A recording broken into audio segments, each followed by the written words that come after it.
James, Leah said, smiling at me over the candles on her birthday cake, you're patient, careful, always paying attention. Does that mean you're good at the private stuff too?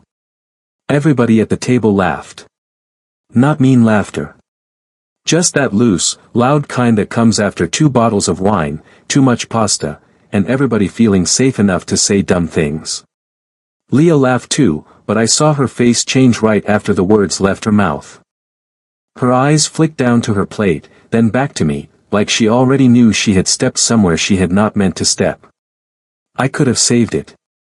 That was the thing. I could have smiled, made some contractor joke about measuring twice and cutting once, and everyone would have laughed harder. The whole thing would have passed in 10 seconds. But I didn't.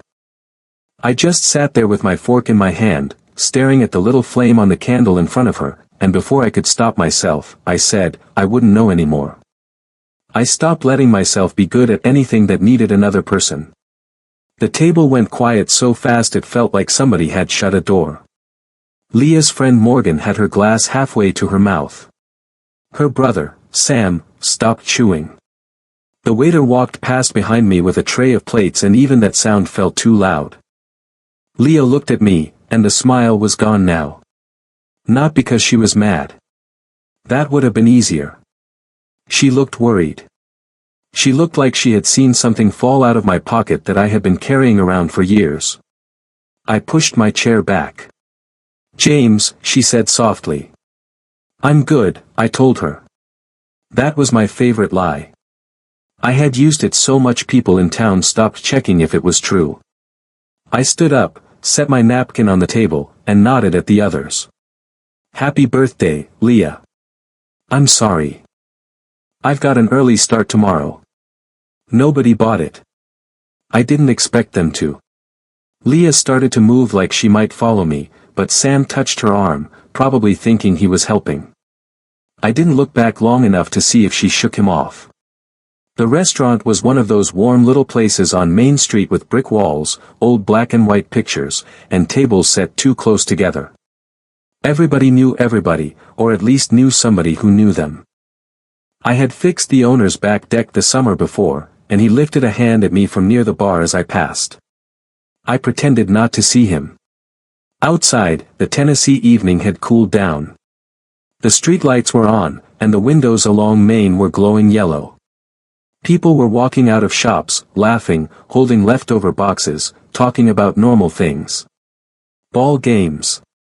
Bills. Kids. Work.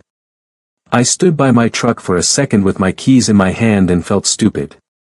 38 years old, grown man, builder of porches and roofs and kitchen additions, and one bad answer at a birthday dinner had knocked the breath out of me. I got in and started the engine. For a few minutes, I just drove. Not toward home. Home was worse.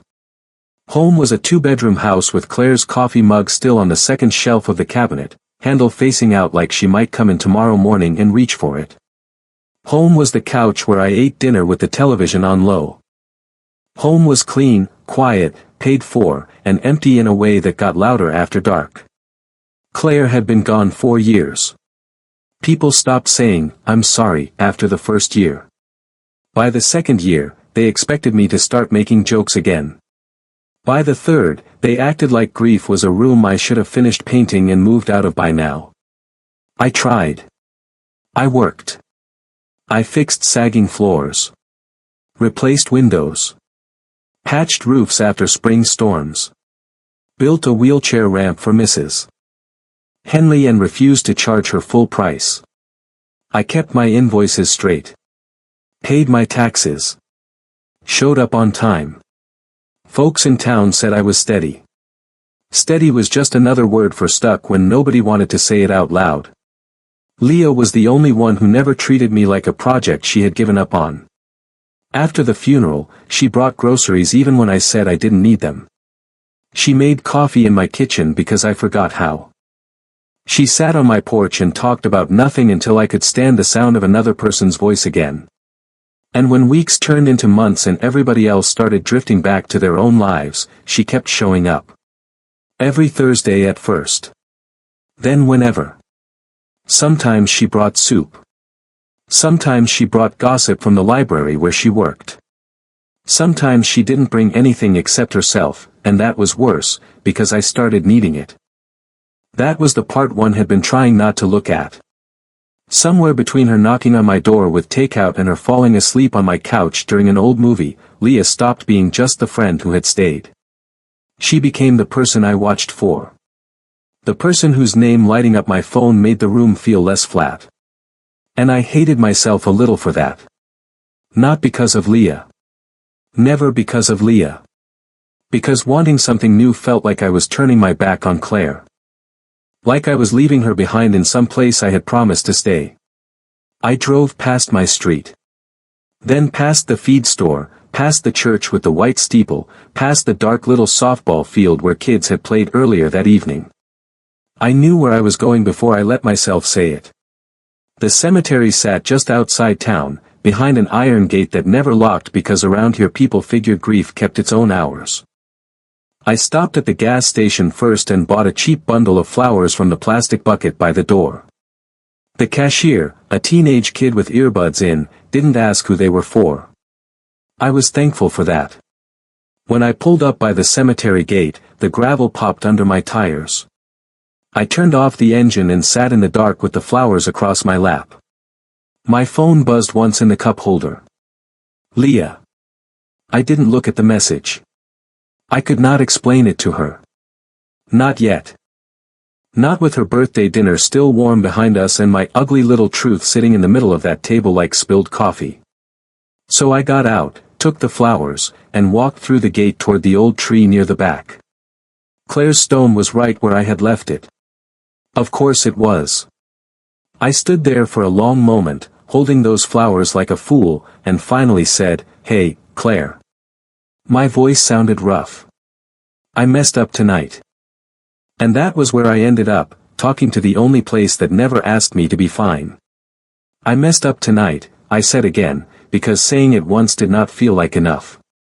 The cemetery was quiet except for bugs in the grass and a truck passing somewhere out on the road. I set the flowers down against Claire's stone and wiped my hand on my jeans, even though there was nothing on it. They had a dinner for Leah, I said. Her birthday. You would have liked the place. Too loud, too crowded, tables too close together. The kind of place you used to say had good bread and bad parking. I let out a small breath that almost turned into a laugh, but it didn't make it all the way. She looked happy, I said. That's the part that got me first. She had this green dress on. Nothing fancy. Just Leah. Everybody was talking over each other, and she kept trying to make sure nobody felt left out. You know how she does. I stood there with my hands in my pockets, looking down at her name. Claire Bennett Walker. I still saw my last name next to hers and felt it hit somewhere low in my chest. She asked me something, I said. A joke. It wasn't meant to hurt.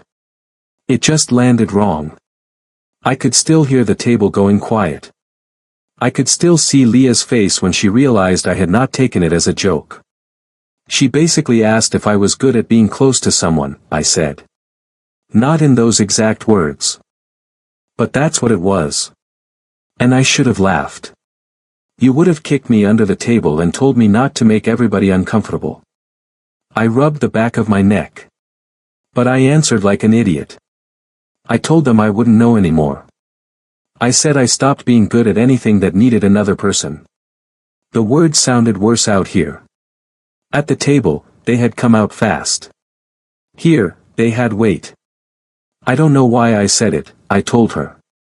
Maybe because it was true. I looked over my shoulder toward the gate. Nobody was there. Just the road, the dark line of trees, and the weak light from the old lamp near the entrance. I still have your mug, I said. The blue one with the chip in the handle.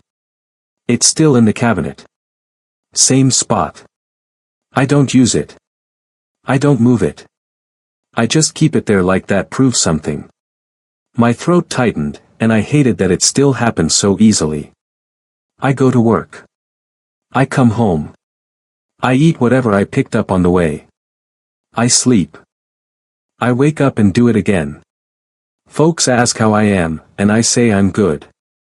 I've gotten real good at saying that. I took a slow breath. But Leah knows. Her name sounded different out here. Like I had brought someone living into a place that belonged to the past. She's known for years, I said. She never pushed me. She never made a big speech about healing or moving on or any of that. She just kept showing up. Groceries. Coffee. That terrible soup she made the first winter after you were gone. You remember how bad she was at cooking. I smiled a little despite myself. She's better now. A little. The smile faded. I think about her when she's not around, I said. That was the first sentence that really scared me. I looked down at Claire's stone like it might change if I told the truth too clearly. I wait for her texts. I notice when she's tired. I know how she takes coffee now without asking. I know when she's pretending she's fine because she does this thing with her mouth, like she's holding the words in with her teeth. I shook my head. And tonight, when she asked that question, it wasn't just the question. It was that I wanted to answer a different one. I wanted to tell her I don't know if I remember how to be wanted by somebody. I don't know if I remember how to let somebody stand close. And I'm scared that if I try, it means I'm walking away from you. I was terrified that loving someone new meant betraying the one I lost. Is moving on a sign of healing, or is it just forgetting? Write your thoughts in the comments. The night stayed still. No answer. No sign. Just my own voice and the ground under my boots. I loved you, I said. I still do. That's the hard part. People talk like love ends clean. Like there's a box for then and a box for now. But it doesn't work like that. You're still in the house. Not in some strange way. Just, in the little things. The mug. The towels you picked. The dent in the hallway trim from when I moved that dresser and you laughed at me for acting like I didn't do it. I rubbed my eyes with my thumb and finger. And Leah is in the house too. Her jacket on the chair sometimes. Her books on my table. Her coffee in my sink. Her voice on my porch. I swallowed hard. I don't know what that makes me. A soft sound came from behind me. Not loud. Just gravel shifting under a shoe. I turned fast. Leah stood near the path, a few yards away, one hand wrapped around her phone, the other tucked against her side like she didn't know what to do with it. Her face looked pale in the cemetery light. For a second neither of us moved. Then she said, "I'm sorry." I looked away, then back at her. "How much did you hear?" "Enough," she said. I wanted to be angry. It would have helped. But she looked so sorry and so scared that I could not find it. "You followed me?" "I saw your face when you left," she said. "James, I've known you too long to let you drive off looking like that. It's your birthday." "I know. You should be back at dinner." "I didn't want dinner after you left." That hit harder than it should have. She took one step closer, then stopped near the edge of the grass. "I shouldn't have asked that. It was stupid. I was trying to be funny, and it came out too personal. It wasn't your fault. It was my question. It was my answer." She looked at Claire's stone, then lowered her voice. "I didn't come here to listen. I swear. I got here, and I heard you talking, and I should have backed away. But then you said my name. I nodded once because I did not trust myself to say anything. Leah walked closer and stood beside me, not too close, but close enough that I could feel she was there. For a while, we both looked at the stone. "She was kind to me," Leah said. "Claire. Not everybody was, when I first moved here. She was. She liked you. I liked her too. That helped more than I expected. Not fixed. Just helped." Leah turned toward me. "Your answer at dinner scared me. I gave a dry little laugh. Scared everybody, I think. No, she said. Not like that. It sounded like someone who forgot he was still allowed to be alive. I looked at her then. Her eyes were wet, but she was holding herself steady. I don't know what I'm allowed to be, I said. You don't have to know tonight. I nodded, but I could feel the truth between us now. It was standing right there, and neither of us could pretend it was only friendship anymore. Leah looked down at her phone. Her thumb moved over the screen, then stopped. There's something I need to show you, she said. What?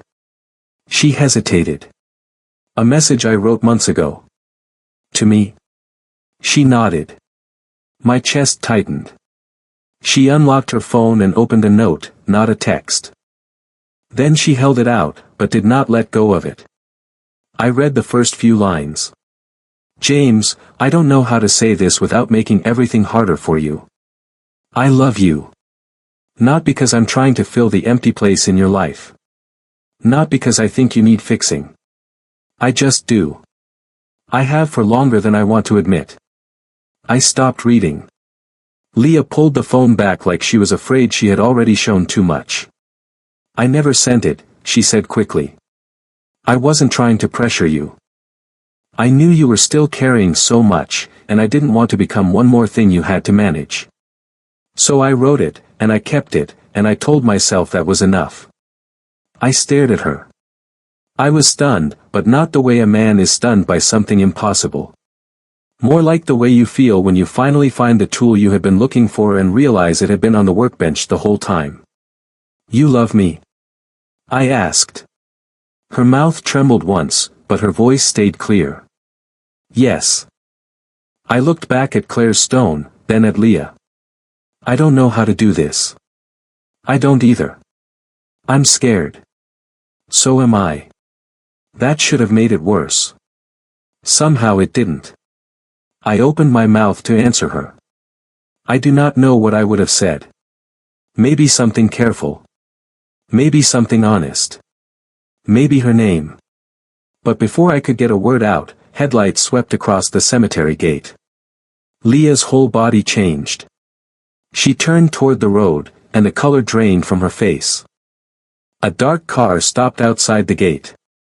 The engine stayed running for a second, then shut off. The driver's door opened. Leah? I asked. She did not answer right away.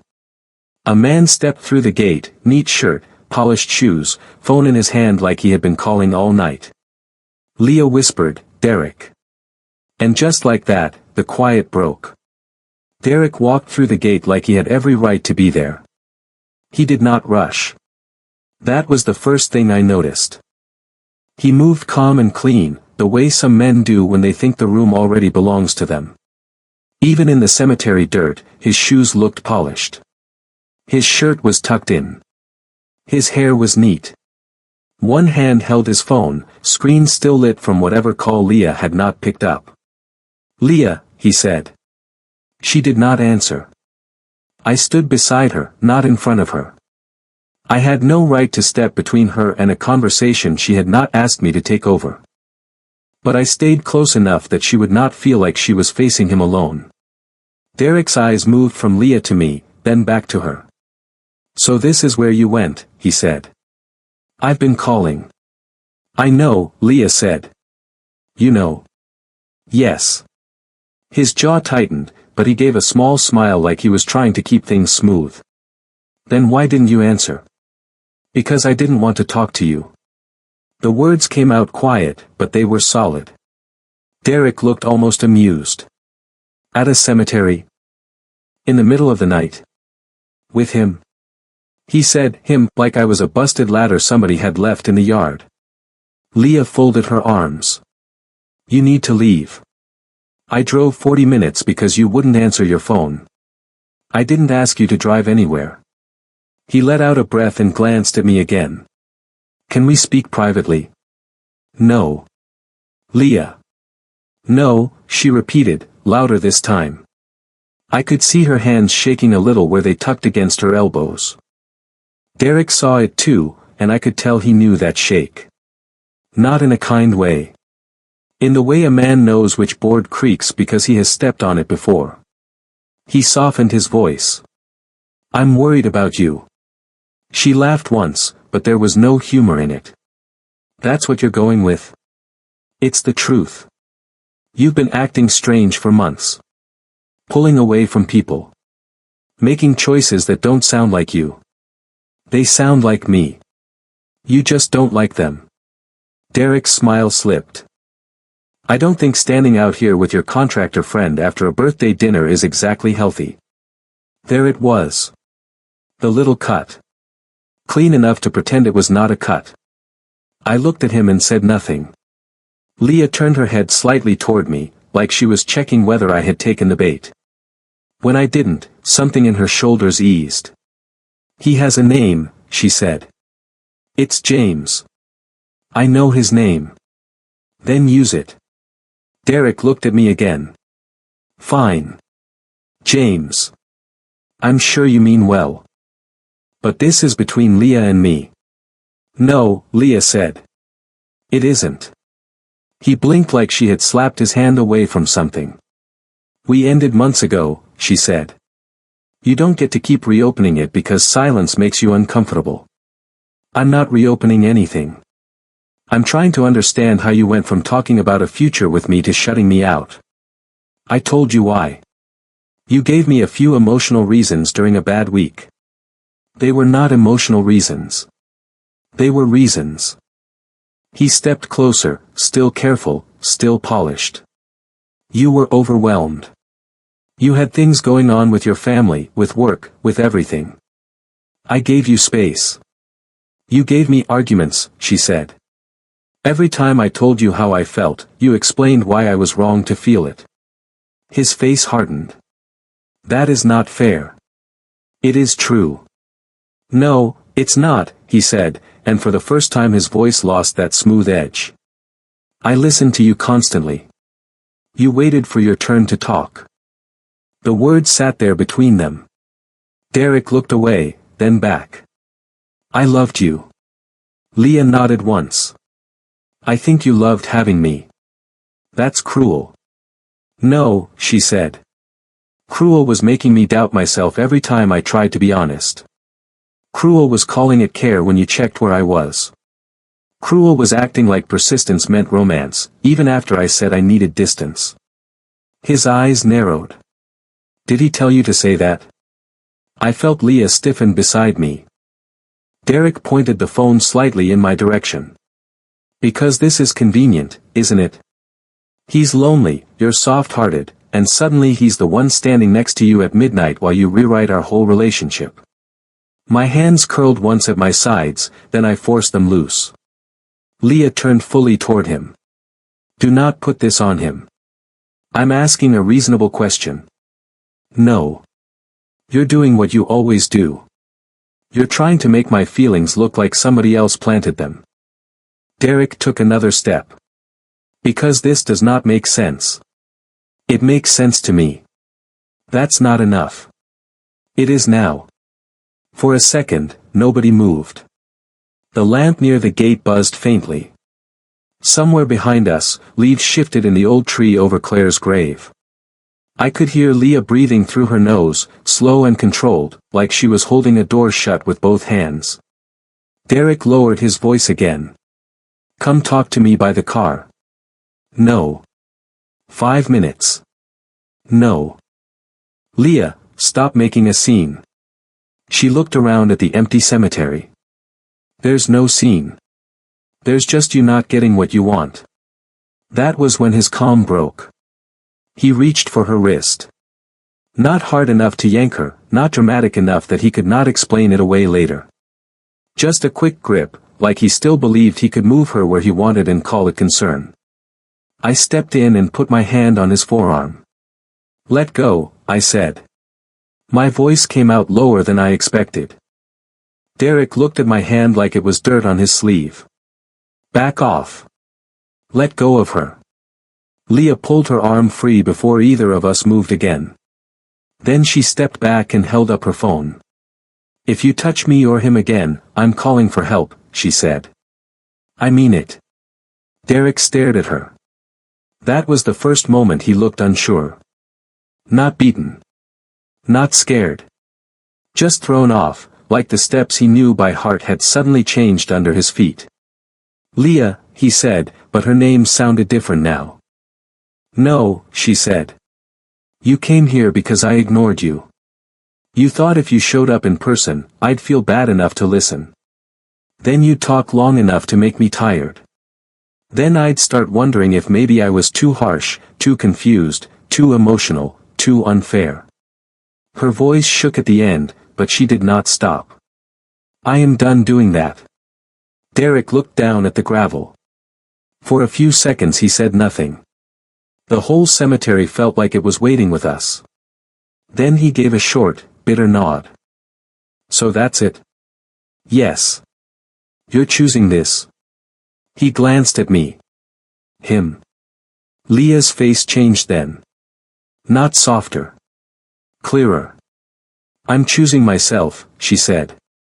And I'm not coming back. Derek swallowed. His mouth opened like he had one more argument ready, but no words came out. Maybe he finally understood there was nowhere for them to land. He looked at me once, and there was anger there, but also something tired underneath it. Then he turned. His shoes scraped the gravel as he walked back toward the gate. He did not slam anything. He did not shout. He just got in his car, sat there a moment with both hands on the wheel, then started the engine. The headlights swept across us as he backed out. Leah did not move until the red taillights disappeared down the road. Then her phone lowered to her side, and she let out a breath so deep it sounded like it had been trapped in her for years. Leah's phone dropped to her side, and for a few seconds she just stood there, staring at the empty road beyond the gate. I did not touch her right away. After what had just happened, it felt important to let her have her own space. Her own breath. Her own choice about what came next. Finally, she turned toward me. Did he hurt you? She asked. I looked down at my hand, then at my arm. No. James. I'm fine, I said, then caught myself. Her eyebrows lifted a little. I let out a tired breath. I mean it this time. I'm fine. She stepped closer and took my wrist anyway, turning my hand over like she expected to find something broken. Her fingers were cold. Mine were probably worse. He didn't get me, I said. I know. I just needed to check. That small thing nearly undid me more than Derek had. Not the argument. Not the headlights. Not the way Derek had looked at me like I was some temporary problem. Leah standing in the dark, checking my hand like I mattered. She let go, but not all the way. Her fingers stayed near mine. I'm sorry, she said. You don't have to apologize for him. I'm not. She looked back toward the road. I'm apologizing because you were standing at Claire's grave trying to tell the truth, and then my past came walking through the gate. It was already part of tonight, I said. She gave me a tired look. That sounds like something people say when they don't know what else to say. Pretty much. That made her smile a little. Not much, but enough. The cemetery had gone quiet again. The kind of quiet that comes after raised voices, when everything ordinary starts coming back. Crickets. Wind in the leaves. A dog barking somewhere far off. My truck cooling by the fence with little ticks from the engine. Leah turned toward Claire's stone. I meant what I showed you, she said. I followed her eyes to the name carved there. I didn't think it was just because of tonight, I said. I need you to know that. That message wasn't some reaction to Derek or the dinner or you leaving. I wrote it because I had been carrying it too long. I know. She looked at me. Do you? I nodded, but it took me a second to find the words. I think I knew before you showed me, I said. Not all the way. Not enough to say it. But I knew something was there. I just kept acting like if I didn't name it, I didn't have to choose what to do with it. Leah looked down at the grass. I've been careful for so long, I said. That's what I called it, anyway. Being careful. With Claire's memory. With you. With the friendship. With everything. And was it? Some of it. I rubbed my hand over my face. Mostly I was scared. She did not push. She just waited. I was scared that wanting you meant I was leaving Claire behind, I said. Scared that if I let myself have something good, people would think I had gotten over her. Scared that if I told you the truth, I'd lose the one person who kept showing up when I could barely stand myself. Leah's eyes softened. You didn't fix me, I said. I don't want you thinking that's what this is. You didn't come in and patch a hole and make me whole again. I never thought that. I know. But I need to say it. I looked at her fully. You just kept showing up. And after a while, I started remembering there was still somebody in me worth showing up for. Her mouth trembled, and this time she did not hide it. I'm scared too, she said. I nodded. Because of Derek? Partly. She wrapped her arms around herself. He made me doubt my own feelings for a long time. Not all at once. Just little by little. I'd say something hurt me, and by the end of the conversation I'd be apologizing for bringing it up. So now I second-guess myself. Even when I know what I feel. You stood pretty strong tonight. I was shaking the whole time. Standing still while shaking still counts. She breathed out a quiet laugh. Then she looked at me in a way that made my chest ache. I don't want to mistake relief for love. I nodded slowly. That was honest. Hard to hear, but honest. Then we won't rush it, I said. You don't have to say that just to be noble. I'm not noble. I'm tired. And I don't want to ruin the only honest thing I've had in years by trying to force it into a shape tonight. She studied my face. So what are we doing? She asked. I looked at Claire's grave. For 4 years, I had treated that spot like a locked door. Like the only way to prove I loved my wife was to keep part of myself closed off forever. I thought staying frozen was loyalty. I thought loneliness was some kind of payment I owed. But standing there with Leah beside me, I understood something simple. Claire had loved me when I was alive. Not half alive. Not going through motions. Not eating dinner over the sink because sitting at the table felt wrong. She had loved the man who laughed too loud, worked too late, burned toast, forgot grocery lists, and sang badly when he thought nobody could hear him. Staying empty was not honoring her. It was just staying empty. I think, I said slowly, we stop pretending we're only friends. Leah's eyes held mine. And then we go slow. We tell the truth. We don't make promises we can't understand yet. She moved her hand closer until her fingers touched mine. That sounds terrifying, she said. Yeah. And good. Yeah, I said. That too. She took my hand. It was not dramatic. No music. No big speech. Just her cold fingers sliding between mine in the cemetery grass while Claire's name sat in front of us, steady and quiet. I looked down at the stone one more time. I'm not leaving you, I said softly. Leah did not answer for Claire. She did not squeeze my hand like she owned that moment. She just stood with me until I was ready to turn away. Then we walked back through the gate together. At my house, neither of us wanted to go inside right away. So I made coffee, and we carried the mugs out to the porch with 2 old blankets from the hall closet. The night had cooled enough that Leah tucked her feet under her and wrapped the blanket up to her chin. You still make coffee too strong, she said. You still drink it. I'm loyal. I know. She looked at me over the rim of her mug, and this time the silence between us was different. It was not hiding anything. It was just resting. We talked until late. Not about forever. Not about what people would say. We talked about the dinner, about Sam trying not to stare, about how Morgan would probably call first thing in the morning pretending she only wanted to ask if Leah got home safe. At some point, Leah leaned her shoulder against mine. I did not move away. A few days later, I found myself standing in front of the kitchen cabinet before sunrise. Claire's blue mug was still on the second shelf, handle turned out. I took it down. For a moment, I just held it. Then I washed it, dried it, and put it back with the others. Not hidden. Not set apart. Just there. Behind me, Leah moved around my kitchen like she had been doing it for years, because in a way, she had. She knew where I kept the filters. She knew which drawer stuck. She knew I always forgot to buy sugar until she opened the empty jar inside. "Coffee's almost ready," she said. I turned and watched her reach for 2 mugs. She already knew where everything was.